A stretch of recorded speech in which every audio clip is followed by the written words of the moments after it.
बिस्मिल्लाहिर्रहमानिर्रहीम, अस्सलाम वालेकुम। अली सलमान जीटीवी के तमाम नाज़रीन को जी स्पोर्ट्स में खुश आमदीद कहता है कि जहाँ पीर से लेकर जुमेरात तक रोजाना रात 11:05 पर हम इस महफिल को सजाते हैं आपके लिए और बात करते हैं उस दिन खेले जाने वाले मैचेस के बारे में या उस दिन से जुड़ी स्पोर्ट्स की खबरों के बारे में। और जिस तरह आपके इल्म है कि हम अपने शो में अमूमन क्रिकेट को तो कवर करते ही हैं, लेकिन इसके साथ साथ जो है हम दीगर खेलों को भी अपने प्रोग्राम में मौजूद सुखन बनाते हैं। और यही वजह है कि आने वाले शोज़ हमारे आप देख सकेंगे पाकिस्तान हॉकी के हवाले से और दीगर खेलों के हवाले से भी। लेकिन आज हम अपने शो का आगाज करेंगे फुटबॉल के हवाले से, क्योंकि इस वक्त एशियन क्वालिफाइंग राउंड के मैचेस सऊदी अरब में खेले जा रहे हैं और आज पाकिस्तान और म्यांमार की टीमों के दरमियान इस टूर्नामेंट का मैच है खेला गया, जहां अनफॉर्चुनेटली पाकिस्तान को 1-0 से शिकस्त का सामना करना पड़ा। इस टूर्नामेंट के हवाले से, पाकिस्तान में फुटबॉल के मुस्तकबिल के हवाले से, पाकिस्तान में फुटबॉल के रिवाइवल के हवाले से गुफ्तगू करने के लिए मेरे साथ पाकिस्तान फुटबॉल की एक इंतहाई कद आवर शख्सियत मौजूद है कि जो पाकिस्तान की फुटबॉल के हवाले से ग्रास रूट लेवल पे काम कर रहे हैं। कभी वो साउथ अफ्रीका से जो है वो कोई किसी क्लब को मदऊ करते हैं, कभी वो रमज़ान में टूर्नामेंट ऑर्गेनाइज करते हैं, कभी किसी टीम के साथ बतौर कोच नजर आते हैं।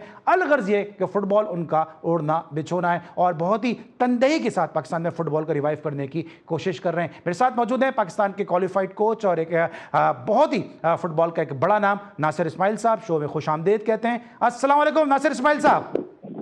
वालेकुम सलाम अली भाई कैसे हैं? क्या खैरियत से हैं? Thank you very much to invite me in this show. हाँ sir, thank you so much. Nasir भाई, आपने हमें टाइम दिया। सबसे पहले इस टूर्नामेंट के हवाले से बताइए कि ये एशियन क्वालिफाइंग राउंड के जो मैचेस खेले जा रहे हैं सऊदी अरब में, इस टूर्नामेंट की कितनी अफादियत है और पाकिस्तान की टीम किन तैयारियों के साथ गई है?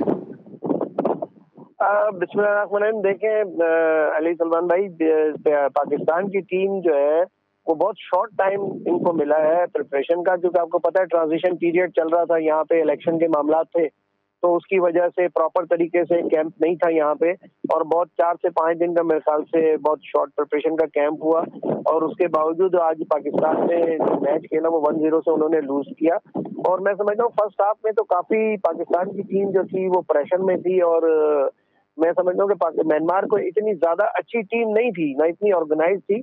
पाकिस्तान अगर से टाइम ज्यादा मिल जाता पाकिस्तान टीम को, एक कॉम्प्रिहेंसिव कैंप मिलता, तकरीबन महीने भर का भी कैंप मिल जाता, तो ये मैच हम बहुत क्लोजली हम खेल के ये जीत सकते थे। लेकिन आपको पता है कि 5 दिन के अंदर आप फिटनेस पे काम नहीं कर सकते, आप सिर्फ टीम कॉम्बिनेशन पे काम कर सकते हैं, इससे ज्यादा आप कोई काम नहीं कर सकते। लेकिन जब तक आपकी कंडीशनिंग अच्छी ना हो, आपका एक कॉम्बिनेशन प्ले आपका ना बने ट्रेनिंग सेशन के अंदर, तो डिफिकल्ट होता है इंटरनेशनल लेवल पे सीनियर टीम्स को इस तरह जाके परफॉर्म करना। देखिए, हम देखते हैं कि क्रिकेट की अगर हम बात करते हैं तो क्रिकेट बोर्ड के चेयरमैन आज कोई और है, कल कोई और होता है, फिर तीसरे दिन वो पहला वाला वापस आ जाता है, चौथे दिन दूसरा वाला वापस आ जाता है। हॉकी में हमने देखा कि हॉकी का एक कैंप यहाँ कराची में लगा था, एक कैंप रावलपिंडी में लगा था, उसके बाद एक कैंप के लड़के जो थे वो मलेशिया चले गए खेलने के लिए।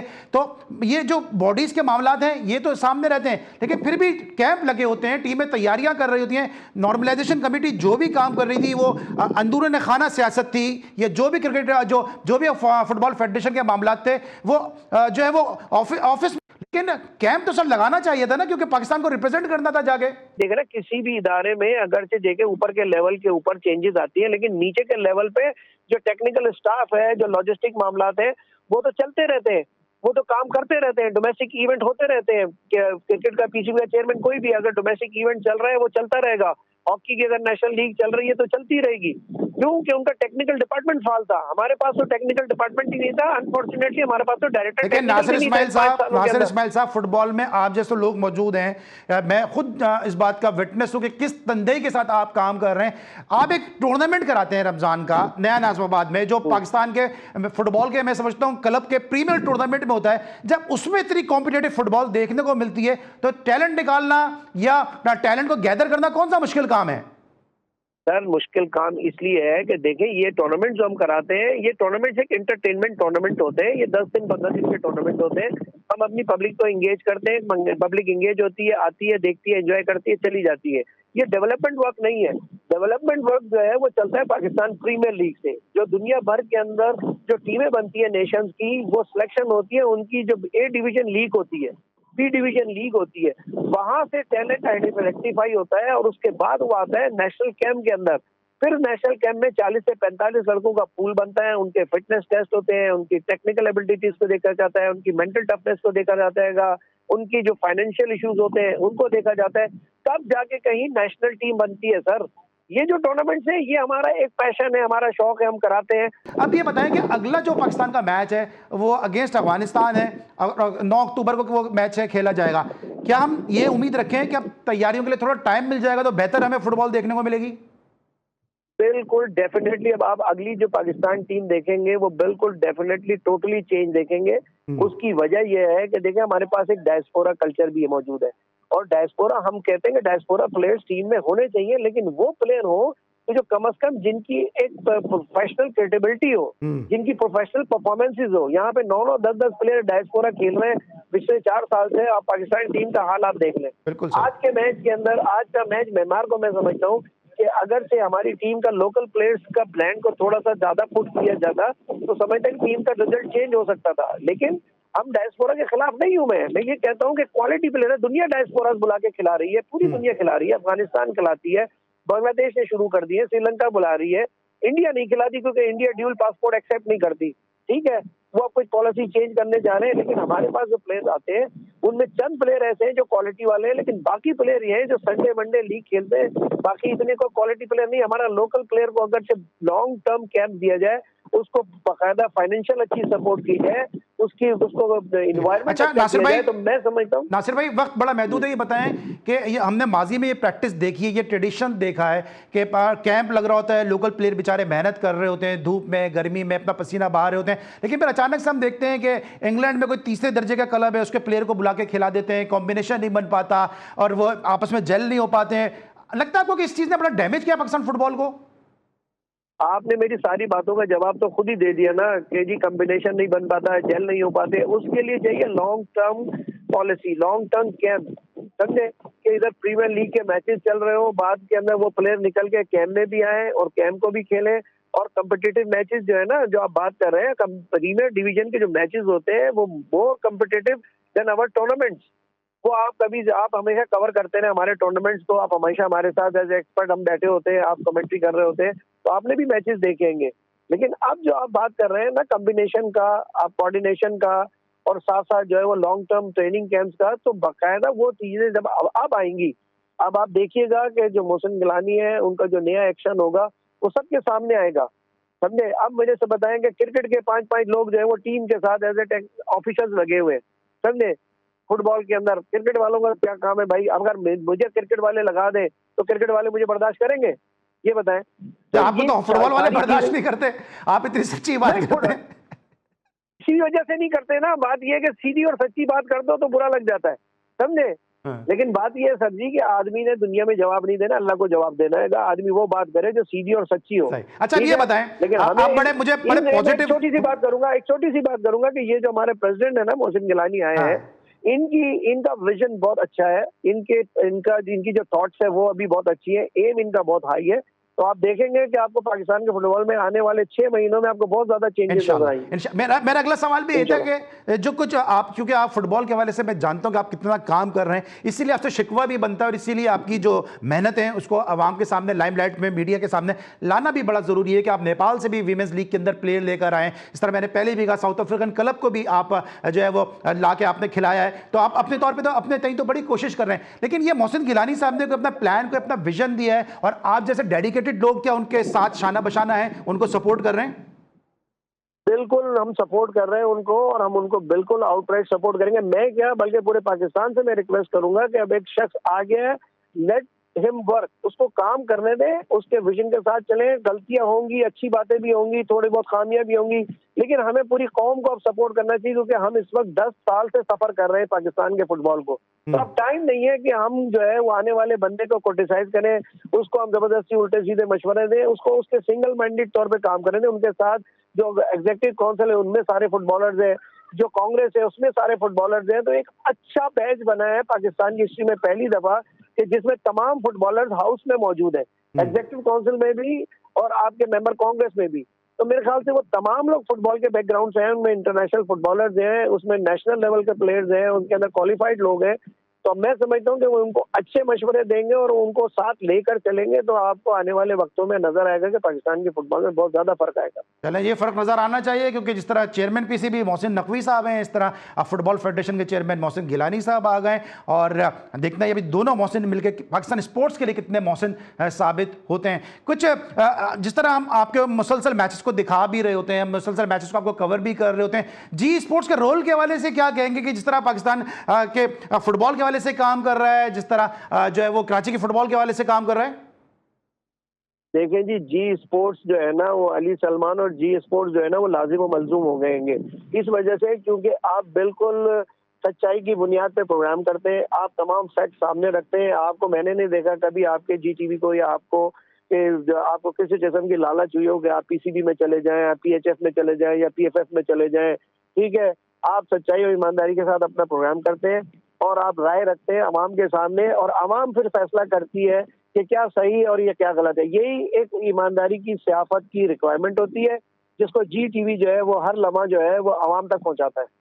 बिल्कुल ठीक है। और जिस तरह भैया नासिर इस्माइल साहब बात भी कर रहे हैं मेरे हवाले से, मेरे चैनल के हवाले से, लेकिन नासिर इस्माइल साहब के बारे में भी बताता चलूँ कोई, क्योंकि ये कोई अंजुमन सताइश बामी नहीं है, लेकिन मैं चूंकि नासिर इस्माइल साहब को जानता हूं, ये शायद पाकिस्तान के फुटबॉल के वाहिद ऑर्गेनाइजर होंगे जो खुद इतना बड़ा टूर्नामेंट करा रहे हैं और खुद इन्होंने एक टूर्नामेंट अपनी एक जो पार्टिसिपेंट टीम थी उसको उन्होंने बैन कर दिया। तो इससे अंदाजा लगा सकते हैं कि कितनी सच्चाई के साथ, दयानतदारी के साथ, तनदई के साथ, जाफिशाने के साथ और ईमानदारी के साथ नासिर इस्माइल साहब जो है वो फुटबॉल के हवाले से काम कर रहे हैं। इंशाल्लाह आगे भी आपको अपने शो का हिस्सा बनाते रहेंगे क्योंकि आप जैसे लोग पाकिस्तान स्पोर्ट्स का और पाकिस्तान फुटबॉल बनाया है और हमारी पूरी कोशिश होती है कि इस किस्म के लोगों को सामने लाएं और उनकी जो परफॉर्मेंसेज हैं वो आवाम की निगाहों के सामने रखें। इस साथ हम लेंगे ब्रेक और जब ब्रेक के बाद वापस आएंगे तो हम बात करेंगे पाकिस्तान के पॉपुलर खेल क्रिकेट के बारे में। मिलते छोटे से ब्रेक के बाद।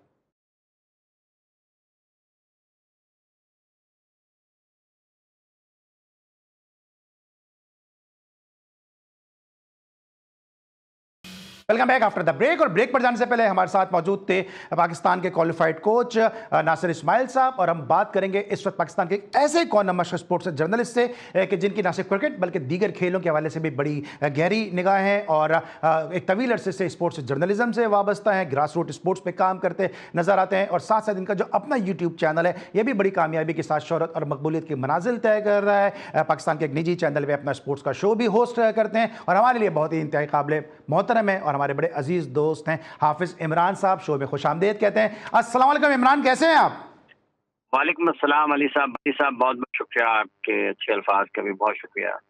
आपसे गुफ्तगू का आगाज करेंगे सलमान आगा के हवाले से कि तीनों फॉर्मेट पे उनको कप्तान बनाया जा रहा है। आपके पास तो बहुत इंसाइड होती हैं, क्या तफसीलात हैं इस हवाले से कि माइक हैसन जो है वो उनकी कप्तानी से काफ़ी मुतासिर हैं और अब कहा जा रहा है कि जो रिजवान से वनडे की और जो है शान मसूद से टेस्ट की कप्तानी शायद वापस ले ली जाए। देखें, ये पाकिस्तान क्रिकेट बोर्ड का गुज़िश्ता कुछ अरसे में अगर हम देखते हैं तो ये एक रुझान है कि ये अगर किसी की तरफ इनका झुकाव होता है तो फिर ये सारे का सारा वजन उसी एक शख्सियत के पलड़े में डाल देते हैं और बाकी चीज़ों को शायद उस अंदाज से नहीं देखते कि जैसे देखना चाहिए। इससे पहले आप देख लें जब गैरी कर्स्टन या जैसन गिलेस्पी आए थे या जब वहाब रियाज को जिम्मेदारियां दी गई, उसके बाद फिर आकिब जावेद साहब का भी आपके सामने है, फिर मोहम्मद रिजवान एक वक्त में उनको सब कुछ दे दिया गया। तो ये एक रुझान सा नजर आता है जो कि इतना अच्छा नहीं है। अब आपने सलमान अली आगा को अगर एक फॉर्मेट का कप्तान बनाया है T20 में, तो चूंकि अभी पाकिस्तान वनडे क्रिकेट कहीं खेल नहीं रहा है, ज्यादा है ही नहीं, बल्कि वो भी खबरें आ रही हैं कि जो वेस्ट इंडीज के खिलाफ मैचेस थे वो भी हो सकता है कि T20 मैचेस में तब्दील हो जाए, टेस्ट मैचेस को बहुत ज्यादा नहीं है। तो जिस तरह से पाकिस्तान क्रिकेट बोर्ड के काम करने का अंदाज है और उसके साथ जो सलमान अली आगा के इर्द गिर्द जिस तरीके से फैसले हो रहे हैं, तो ये तकवीयत तो मिल रही है इन तमाम चीज़ों को। फिर हो सकता है कि उनको तीनों फॉर्मेट्स का कप्तान बना दिया जाए। लेकिन सवाल ये पैदा होता है कि जब आप सऊद शकील को बैसियत वाइस कप्तान साथ रखे हुए हैं, तो क्या मतलब उसको वाइस कप्तान किस लिए बनाया गया? क्या उसने मोहम्मद रिजवान का वाइस कैप्टन रहना है और उसने सलमान अली आगा का भी वाइस कैप्टन रहना है, और अगर कोई कप्तानी में तब्दीली होती है तो फिर किसी और का भी उसने वाइस कैप्टन रहना है? तो इतनी देर में तो उसका करियर अपने अख्ताम की तरफ चला जाएगा। तो अगर आप टी में या वाइट बॉल में कप्तान को ग्रूम कर रहे हैं, वैसे इनकी भी सलमान अली आगा की भी वो तो कितने साल और क्रिकेट खेल सकते हैं। तो सऊद शकील, अगर आप देखना भी है उस तरफ कि आप किसी और खिलाड़ी को टेस्ट मैच का कप्तान बनाना चाहते हैं शान की जगह पर, तो सबसे पहले जो उसूल है वो तो वाइस कैप्टन का ही आता है ना। लेकिन पाकिस्तान क्रिकेट बोर्ड कर कुछ भी सकता है। और अब्दुल माजिद भट्टी साहब की खबर थी चंद दिन पहले, जिसमें उन्होंने ये लिखा था कि माइक हैसन को पाकिस्तान क्रिकेट बोर्ड ने ये कहा है कि वो सियासत से गुरेज करें। तो इसका मतलब कहा गया है कि सियासत से गुरेज करें, इसका एक मतलब यह है कि वो सियासत कर रहे थे, और अगर किसी ने आते साथ ही सियासत शुरू कर दी है या फिर अपने हम ख्याल लोगों को अपने इर्द गिर्द इकट्ठा करने पर काम शुरू कर दिया, तो ये पाकिस्तान क्रिकेट के लिए इब्तदाई तौर पर कोई नेक शगुन नहीं है। ठीक है। अच्छा, इन चीजों से पाकिस्तान जी इमरान, जिस तरह भी हम बात भी कर रहे हैं और आप भी बात कर रहे हैं कि माइक हैसन ने कहा है कि तीनों फॉर्मेट के लिए एक आइडियल चॉइस हो सकते हैं सलमान आगा, लेकिन अभी हमारे रेड बॉल कोच का तो डिसीजन हुआ ही नहीं है, नाम लिया जा रहा है, स्पेकुलेशन है कि मिसबा होंगे, कौन होगा, तो रेड बॉल के लिए कैसे रिकमेंड कर सकते हैं जबकि वो तो व्हाइट बॉल के कोच हैं। देखें, एक काम ये भी है ना कि आपको एक फर्ज कर लें आपने साल में 2 टेस्ट मैच खेलने हैं, क्या जब ये न्यूजीलैंड की टीम के कोच थे माइक हैसन, तो क्या रेड बॉल का कोई अलग से कोच था उनका? तो ये जो चीजें तकसीम करने वाला मामला है ना, लोगों को, अपने लोगों को या किसी को भी साथ में लगाने के लिए, मसरूफ रखने के लिए, ये कोई बेहतर हिकमत अमली नहीं है। अगर आप एक अच्छा कोच लें जो आपके ऑल 3 फॉर्मेट्स में, मतलब आप कप्तान बनाना चाहते हैं ऑल 3 फॉर्मेट्स का, आप कोच क्यों नहीं रखना चाहते हैं ऑल 3 फॉर्मेट्स का? आप कोच भी रख लें फिर ऑल 3 फॉर्मेट्स का, वो ज्यादा बेहतर तरीके से काम कर सकता है निस्बतन इसके कि आप तो उसको किसी को व्हाइट बॉल में बना दें, किसी को आप T20 में बना दें, किसी को वनडे में बना दें, किसी को टेस्ट मैच में बना दें। एक अच्छा कोच लाएं जो कि आपको हर तरह के क्रिकेट में आपकी टीम की कोचिंग कर सके और आप उसके साथ ज्यादा बेहतर अंदाज में आगे बढ़ पाए, तो ये ज्यादा बेहतर है। बात आपकी ठीक है, अगर वो रेड बॉल के कोच ही नहीं है तो फिर वो उसके बारे में कैसे कह सकते हैं, क्योंकि ये सुनने में आ रहा है ना। और जैसा भट्टी साहब की खबर का मैंने हवाला दिया है, तो इसका मतलब ये है कि जो उन्होंने लिखा है कि बोर्ड ने उन्होंने कहा कि सियासत से गुरेज करें, तो फिर इसका एक मतलब ये भी है। लेकिन अगर वो उस जी लेकिन जिस तरह क्रिकेट बोर्ड फैसले करता है उसके बाद माजरत कर लेता है कि जी गलत फैसला हो गया। अभी हमने मेंटोर्स के हवाले से भी देखा, आपने, मैंने, पाकिस्तान के भर के, दुनिया भर के पाकिस्तान के एंकर्स ने, दुनिया भर के एंकर्स ने और जर्नलिस्टों ने शोर मचाया इस हवाले से कि भाई ये मेंटोर्स वक्त और पैसे का ज़िया है। क्रिकेट बोर्ड के कान पे जूं नहीं रहेंगी, करोड़ों रुपए खर्च कर दिए, लाखों रुपए जो है वो महीना एक जो है वो मेंटर को दिया गया और अब कह दिया कि जी वो डिसीजन हमारा जो है वो फेल हो गया, अब हम जो है नया सिलसिला शुरू कर रहे हैं। तो ये बाद में जो माजत करने का सिलसिला है, जिस तरह भी आप रेड बॉल के कोच की बात कर रहे हैं, ये प्लेयर्स को नवाजना भी तो होता है ना इस क्रिकेट बोर्ड ने। देखिए अली, आपने जिक्र किया ना कि जिस तरह लोगों ने इसको तनकीद का निशाना बनाया था, बहुत सारे लोग ऐसे भी थे जिन्होंने ढोल भी बजाए थे। तो पाकिस्तान क्रिकेट बोर्ड को जब वो फैसला कर रहे होते हैं तो ढोल बजाने वाले या उनकी तारीफ करने वाले या उनकी तारीफ में उस फैसले को दुरुस्त करार देने वाले लोगों को अहमियत देता है, वो नाकदीन की राय को अहमियत नहीं देता कि लोग उस फैसले के बारे में गैर जानिबदारी के साथ क्या बात कर रहे हैं। तो बहुत सारे लोगों ने जब मेंटोर्स को लगाया गया था तो ये कहा था कि देखें जी, पाकिस्तान के बेहतरीन खिलाड़ियों को लगा दिया और मोहसिन नकवी क्या कर सकते हैं। ये, और जहां तक ताल्लुक इस चीज का है कि पाकिस्तान क्रिकेट बोर्ड बाद में, ये कोई प्रोफेशनल जो आपकी जिंदगी होती है ना, पेशा वाराना जिंदगी, इसमें कोई माजरत नहीं होती। आपको एक किरदार दिया जाता है, आपको उसके पैसे दिए जाते हैं और आपने उसके एवज में परफॉर्मेंस देना होती है। आपकी सलाहियतों के एवज आपको पैसे मिलते हैं। और अगर ये हो सकता है बाज़ औक़ात आप किसी बहुत अच्छे खिलाड़ी को, बहुत अच्छे प्रोफेशनल को लेकर आते हैं, लेकिन वो आपकी तवक्कुआत पर पूरा नहीं उतरता। लेकिन क्या उसकी खिदमात हासिल करने से पहले जिन उसूलों पर, जिन चीजों पर, जिन चीजों पर और जिन सलाहियतों पर, जिस उसकी खासियत की बुनियाद के ऊपर अगर आप उसको लेकर आते हैं, तो क्या आपने उसका बगौर जायजा लिया? आपने मतलब ये जो आपने आखिर में कहा कि फिर लोगों को साथ में रखना होता है, तो अगर आप लोगों को खुश करने के लिए या लोगों की जुबानबंदी के लिए साथ लेंगे तो मकसद फिर जुबानबंदी हो जाएगा या किसी की खुशनुदी हो जाएगा। मकसद जो है, वो असल मकसद जो खेल की सलाह है, वो तो फौत हो जाएगा ना जी, वो तो खत्म हो जाएगा। इसलिए ये फैसला, अब इस पे माजरत करने की जरूरत नहीं है। अगर किसी ने करोड़ों का नुकसान करने के बाद माजरत करनी है तो फिर ये हक हर किसी को हासिल होना चाहिए कि वो हर एक काम के बाद माजरत करते रहें और कहें जी ठीक है कि हमें भी ये फैसले का इख्तियार दे दिया जाए। सो ये इतना अच्छा नहीं है। पाकिस्तान का वक्त भी ज़ाया हुआ, पाकिस्तान का सरमाया भी ज़ाया हुआ और पाकिस्तान क्रिकेट को इसको इंतजामी तौर पर और माली तौर पर हर जगह पर इसका नुकसान हुआ है। इसका अजाला मुमकिन नहीं है। पैसे जो चले गए हैं वो वापस तो नहीं आएंगे ना जी। सही है। अच्छा, आप नवाजने की बात करते हैं, मुझे ब्रेक पे आना, लेकिन आपके नवाजने से एक सवाल और है छोटा सा, कि मैं और आप कब तक टेस्ट क्रिकेट खेल सकते हैं? क्योंकि हम ये देख रहे हैं कि जो डेटा एनालिस्ट है वो चीफ सिलेक्टर, जो सिलेक्शन कमेटी के अंदर आ गया है, कोई जो मिनिस्टर रहा है पहले वो सिलेक्शन कमेटी के अंदर आ गया है, जो क्रिकेटर रहे हैं वो अब पॉडकास्ट कर रहे हैं, जो करंट क्रिकेटर हैं वो ईद के शो होस्ट कर रहे हैं। तो क्या मैं और आप भी टेस्ट क्रिकेट खेल सकते हैं? ये एक अफसोसनाक पहलू है कि जिसका जो काम है उससे वो लेना चाहिए। अब चूंकि अगर बॉस ये समझता है कि वो सब कुछ कर सकते हैं, तो आप देखें उसका नतीजा माजी में क्या निकला है। तो आप बोर्ड की सतह पर जब बात करते हैं तो आपको नजर आता है कि वहां पर पसंद नापसंद गालिब है। वहां पर अपने जो इर्द गिर्द के लोग हैं उनकी उनसे ही आप काम लेना चाहते हैं। ये एक अफसोसनाक चीज है पाकिस्तान की क्रिकेट में। ये अगर आप किसी को कोच लगाना चाहते हैं तो फिर आप उसको कोच लगा दें, अगर आप किसी को सिलेक्टर बनाना चाहते हैं तो फिर आप उसको सिलेक्शन में रखें।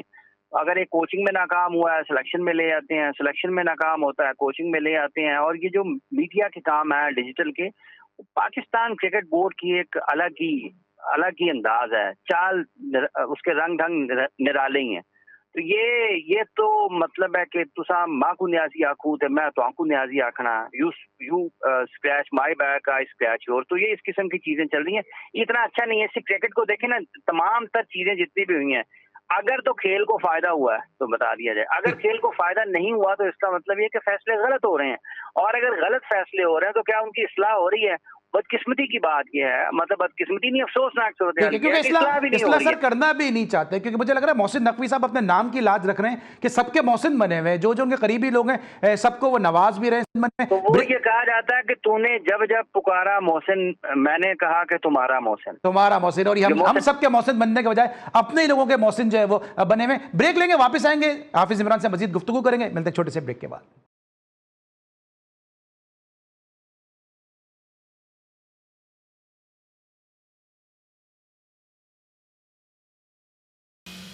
Welcome back after the break. और ब्रेक पर जाने से पहले हम बात कर रहे थे कि मोहसिन नकवी साहब बजाय इसके कि क्रिकेट के मोहसिन बने, पूरे पाकिस्तान के लोगों की जो क्रिकेट के हवाले से जो टैलेंटेड लोग हैं उनके मोहसिन बने, वो मखसूस लोगों के मोहसिन बने हुए हैं। वही लोग जो है हमें क्रिकेटर्स भी नजर आ रहे हैं, वही हमें जो वो मीडिया में पॉडकास्ट भी करते नजर आ रहे हैं, और भी और इर्द गिर्द के लोग ही जो इनके हर जगह नजर आ रहे हैं। इससे पहले कि मैं सर आगे कोई सवाल करूं, आप बड़े बुलंद साफ हैं, बोल्ड गुफ्तगू करते हैं और बड़े ऑनेस्ट किस्म की आपकी एक रेपुटेशन है हाफिज। ये जो PSL में कमेंट्री हुई है, इस कमेंट्री, उर्दू कमेंट्री बिलखुसूस, इसके स्टैंडर्ड से आप मुतमईन हैं? बात यह है कि मेरा ख्याल है कि इसको मजीद बेहतर होना चाहिए, और मुझे इसकी तारीख भी चूंकि बड़े अच्छे तरीके से याद है। आज तो सब लोग उसके मजे ले रहे हैं, लेकिन जिन लोगों ने इसके ऊपर काम किया बिलखुसूस उनको याद रखना चाहिए। मोहम्मद इदरीस मरहूम उर्दू कमेंटेटर थे, उन्होंने इसके लिए बड़ी कोशिश की है। आज वो हमें नहीं है, अल्लाह ताला उनके दर्जात बुलंद करे। उसके अलावा भी कुछ लोग होंगे जिन्होंने इस बारे में कोशिश की, लेकिन जहां तक ताल्लुक इस चीज का है, किसी को गैर जरूरी तौर पर अब उर्दू कमेंट्री में गालिब बनने की जरूरत नहीं है।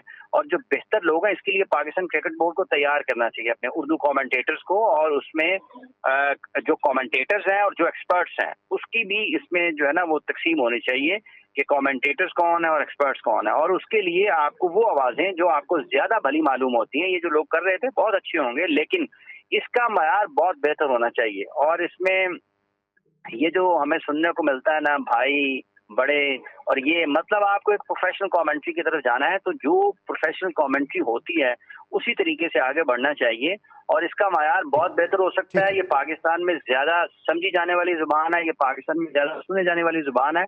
इसका जो असल जायज मकाम है वो उसको जरूर मिलना चाहिए। ये पाकिस्तान क्रिकेट बोर्ड ने अच्छा किया कि उर्दू कमेंट्री का सिलसिला शुरू किया पूरे मैच के लिए। इसका दायरा कार वसी होना चाहिए, और इसमें आपको उर्दू के लिए अच्छे ज्यादा उसका मायार, क्योंकि ये जब आप उर्दू कमेंट्री कर रहे हैं तो आप लोगों को एजुकेट कर रहे हैं, तो लोगों को आपने दुरुस्त जो वहां पे मिसालें हैं वो देनी है, जो मुहावरे हैं वो उसके मुताबिकत रखते हों, मुनासिब हों, जहां पर उनको इस्तेमाल होना चाहिए, जो अल्फाज जहां पर इस्तेमाल होने चाहिए, जहां पर बोले जाने चाहिए, वो उस माहौल से और उन हालात से मुताबिकत रखते हो, क्योंकि वो लोग आप फिर वो आप उसको सुनेंगे कि हर कोई उनको इस्तेमाल करेगा, बयान करेगा। तो इसलिए इसमें इसका मयार बुलंद होने की जरूरत है। ये सिलसिला अच्छा है, पाकिस्तान क्रिकेट बोर्ड को इसको जारी रखना चाहिए और इसके मयार को बुलंद करने के लिए काम करने की जरूरत है। बिल्कुल ठीक है, मयार बुलंद करने के लिए करना चाहिए। इस तरह हाफिज ने भी कहा कि उर्दू कमेंट्री शुरू करके अच्छा किया, लेकिन जो कुछ उर्दू कमेंट्री के साथ किया वो बहुत ही बुरा किया गया। ये अभी जो कुछ फैसले सामने आए उसमें कहना चाहूंगा, मैंने सुना एक जगह पर कि शराकत ब्रेक हो गई है उर्दू कमेंट्री में।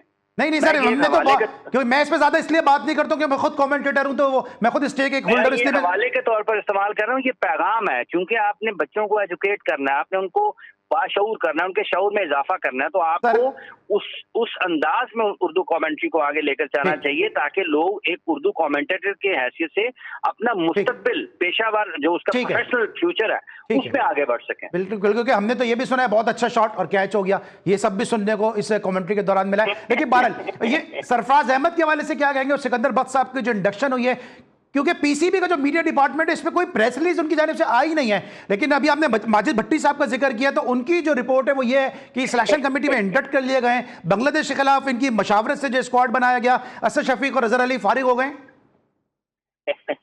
भट्टी साहब ने चंद दिन पहले भी जब इस्लामाबाद में मीटिंग हुई थी तो सिलेक्शन कमेटी की, उसमें भी 2 कैरेक्टर्स का जिक्र किया था और वो 2 कैरेक्टर्स यही थे जिनके भी आपने नाम लिए हैं, सरफराज अहमद और सिकंदर बख्श। देखें, सरफराज बहसियत मेंटोर भी काम कर रहे थे, तो तयन कर लेना चाहिए कि उनको आपने किस शोबे में उनकी खिदमत हासिल करनी है। वो बहुत शानदार कैरेक्टर रहे हैं, बहुत जोश के साथ, जज्बे के साथ, लगन के साथ काम करते हैं। उनको ये सीटों के चक्कर में इधर उधर उलझा के ना उनकी सलाहियतों से नाइंसाफी मत करें। जो भी आप उनसे काम लेना चाहते हैं उनको पहले ये तो फैसला करें ना कि वो क्या कर सकते हैं पाकिस्तान के क्रिकेट में। जब वो बैसकते क्रिकेटर उनका क्रिकेट अगर करियर नहीं आगे बढ़ रहा तो इस चीज का तयन पहले करना चाहिए ना। पहले आपने उनको मेंटोर बना दिया, आप उनको सिलेक्शन कमेटी में अगर आप शामिल कर लेते हैं तो इसका मतलब ये है कि आप उनके बारे में ये वसूख से नहीं कह सकता पाकिस्तान क्रिकेट बोर्ड कि वो सरफराज की किन सलाहियतों से फायदा उठाना चाहते हैं। वो एक बड़े शानदार क्रिकेटर हैं, बड़े कामयाब कप्तान रहे हैं, उनकी सलाहियतों से इस्तेफादा होना चाहिए बेहतर अंदाज में। और जहां तक ताल्लुक आपने जिक्र किया है सिकंदर बख्श साहब का, देखिए बच्चे लोग उनको सुनते सुनते ना बच्चे जवान हुए हैं टेलीविजन पर। मेरा ख्याल है कि ये बहुत बरसों के बाद ये पहला मौका होगा कि वो टेबल की दूसरी तरफ जा रहे हैं। हाँ, तकरीबन 2003 के बाद, पहले एनालिस्ट थे वो 2003। मैंने कहा ना कि बच्चे जवान हो गए, बच्चे उनको टीवी पर सुनते सुनते जवान हो गए। तो लेकिन सर वो खुद भी अभी भी जवान है वो। अल्लाह ताला उनको सेहतमंद रखे, वो सेहत से रहें और काम करते रहे। देखना ही है कि वो किस तरीके से उनको क्या काम मिलता है और पाकिस्तान क्रिकेट बोर्ड उनसे क्या काम लेता है और वो क्या करते हैं।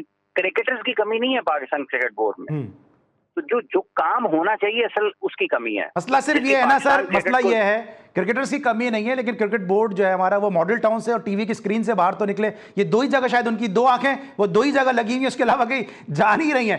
अच्छा ये बताइएगा कि अब बाबर आजम के हवाले से क्या कहेंगे? खबरें आ रही हैं उनकी सेंट्रल कॉन्टेंट में तनज़्ज़ुली हो रही है और अभी बड़ी हैरान कौन बात हुई है कि पॉडकास्ट जो हुई है उसमें एक अरसे तक बाबर आजम को ब्रांड बना के बेचता रहा क्रिकेट बोर्ड, उस पॉडकास्ट में भी ईद मुबारक का मैसेज तक बाबर आजम से नहीं लिया। बाबर आजम तो जरूर कहते होंगे क्या एक मैं ही बुरा हूं बाकी सब लोग अच्छे हैं? देखिए, जब ये इसकी एक वाज़ेह मिसाल है कि शिकस्त के बहुत सारे जो है ना वो क्रेडिट शिकस्त ऐसा यतीम बच्चा है जिसको कोई गोद उठाने के लिए तैयार नहीं होता और फतह को जो है ना गोद उठाने के लिए सब लोग तैयार होते हैं। शिकस्त का कोई वाली वारिस नहीं होता। ऐसा ही है ना, कुछ नहीं होता जब आप नाकाम हो रहे होते हैं। तो एक इसका सबक ये भी है। लेकिन पाकिस्तान क्योंकि ये किस सतह पर हो रहा है ना, ये पाकिस्तान क्रिकेट बोर्ड की सतह पर हो रहा है, तो पाकिस्तान क्रिकेट बोर्ड को अपने क्रिकेटर्स को जो कि आपके टॉप क्रिकेटर्स हैं, जो कि आपके मिसाली क्रिकेटर्स खेल रहे हैं और दोबारा कर सकते हैं, आपको उनकी ब्रांड वैल्यू को बेहतर बनाने के लिए काम करना चाहिए। ये इतना अच्छा नहीं है, मतलब आप शाहीन के साथ कुछ कर रहे हैं, रिजवान के साथ कर रहे हैं, आप बाबर के साथ कर रहे हैं, या कल कलां को आप सलमान के साथ कर रहे हैं, या आप शान के साथ कर रहे हैं। ये नहीं होना चाहिए। आपको अच्छे नोट पर अलहदगी की तरफ की रिवायात जो है उनको फरोग देना चाहिए। मतलब आप किसका आप नाम लेंगे? अभी आपने वहाब साहब का जिक्र किया कि वो पॉडकास्ट कर रहे हैं, या आपने इससे पहले मेंटोर्स का जिक्र किया है। अगर आप एक बदल के इन लोगों को साथ रख रहे हैं तो ये जो पाकिस्तान के मौजूदा क्रिकेटर्स हैं ये भी उतनी ही अहमियत है, बल्कि इनकी अहमियत ज्यादा है। आपने इनकी सलाहियतों से इस्तेफादा करना है, आपने इनके जरिए पाकिस्तान के क्रिकेट के मायार को बुलंद बनाने के लिए काम करना है। आप उनके बारे में सख्त फैसले भी करें, लेकिन ये जरूर देखें कि जहां खामी है उसको दूर करें, इनको दीवार से मत लगाएं। जहां जहां जिसका जितनी क्रिकेट बाकी है आप उसके बारे में फैसला करें, और उसको किसी के चेहरे को देखकर फैसला ना करें कि अगर आपको चेहरा नापसंद है तो आप उसको साइड पे कर देंगे। मतलब क्या बंदा कहे कि जो टीम का वाइस कैप्टन है T20 टीम का, वो कैसे है वाइस कैप्टन पाकिस्तान की T20 टीम का? बिल्कुल सही। तो अगर बाबर आजम की तनजली होती है तो फिर किसकी आप मतलब तरक्की किसकी होगी, किस बुनियाद पर होगी? पूरे साल में जो पाकिस्तान ने क्रिकेट खेली है, आपको नजर आता है व्हाइट बॉल क्रिकेट में या टेस्ट मैच क्रिकेट में? वो तो फिर अगर किसी की बेहतरी होनी है उसकी कैटेगरी में सेंट्रल कॉन्ट्रैक्ट की, वो तो सबसे ऊपर फिर साजिद और नुमान को चला जाना चाहिए, जिन्होंने बचा लिया था पाकिस्तान को 2 टेस्ट मैच में। बिल्कुल सही, बिल्कुल सही। जो कुछ बाबर आजम के साथ क्रिकेट बोर्ड कर रहा है, एटलीस्ट अगर उनको टीम से ड्रॉप कर रहा है ठीक है, उनकी क्रिकेट पे ड्रॉप करे, लेकिन ईद पे उनकी ईद मुबारक का मैसेज बनता था, पॉडकास्ट में उनका होना बनता था, क्योंकि पाकिस्तान का ब्रांड है, दुनिया भर में उनकी बात की जाती है। तो क्रिकेट बोर्ड का जो मीडिया डिपार्टमेंट है, जरूर क्रिकेट बोर्ड के इस हवाले से अपने मीडिया डिपार्टमेंट से जरूर इस हवाले से पूछना चाहिए, या अगर उनकी डायरेक्शन है तो क्रिकेट बोर्ड को अपने जो है लाइन है जो है वो दुरुस्त करनी चाहिए। Thank you so much. हमारे साथ मौजूद थे हाफिज साहब, जो अपने ख्यालात का इजहार कर दे पाकिस्तान क्रिकेट के हवाले से और साथ साथ दीगर स्पोर्ट्स के हवाले से। आज के शो के लिए बस इतना ही। हम इंतहाई मशकूर है नासिर इस्माइल साहब के, हाफिज इमरान साहब के, कि जिन्होंने आज के शो में हमें वक्त दिया। इंशाल्लाह अगले शो में फिर मुलाकात होगी। उस वक्त तक के लिए अली सलमान को इजाजत दीजिए। अपना बहुत ख्याल रखिए। अल्लाह हाफिज।